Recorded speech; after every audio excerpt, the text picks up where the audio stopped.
ನೀವು ಕೂಡ ಊಟ ಮಾಡಬೇಕಾದ್ರೆ ಈ ತಪ್ಪನ್ನು ಮಾಡ್ತಿದ್ದೀರಾ? ಹಾಗಿದ್ರೆ ಈ ವಿಡಿಯೋನ ಕೊನೆ ತನಕ ನೋಡಿ. ಹೇಳ್ರಪ್ಪ.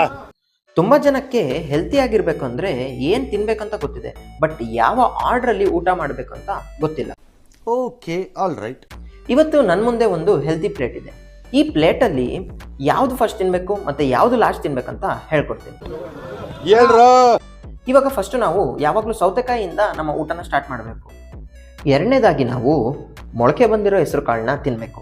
ಮೂರನೇದಾಗಿ ನಾವು ಬೇಯಿಸಿದ ಜೋಳ ತಿನ್ನಬೇಕು. ಕೊನೆಯದಾಗಿ ನಾವು ಚಪಾತಿ ಮತ್ತು ಬೆಂಡೆಕಾಯಿ ಪಲ್ಯನ ತಿನ್ನಬೇಕು.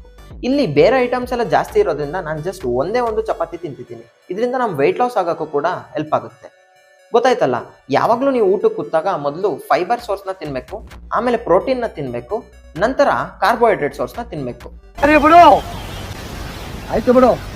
ಎಲ್ಲರೂ ಕೂಡ ಬೇಗ ಬೇಗ ನಿಮ್ಮ ಫ್ರೆಂಡ್ಸ್ ಆ್ಯಂಡ್ ಫ್ಯಾಮಿಲಿ ಮೆಂಬರ್ಸ್ಗೆ ಈ ವಿಡಿಯೋನ ಶೇರ್ ಮಾಡಿ, ಹಾಗೂ ಅವ್ರಿಗೂ ಕೂಡ ಕರೆಕ್ಟ್ ಆರ್ಡರಲ್ಲಿ ಹೇಗೆ ಊಟ ಮಾಡಬೇಕು ಅನ್ನೋದನ್ನ ಹೇಳ್ಕೊಡಿ. ಇಷ್ಟು ಹೇಳಕ್ಕೆ ಇಷ್ಟಪಡ್ತೀನಿ. ಓಕೆ ಫ್ರೆಂಡ್, ಬಾಯ್.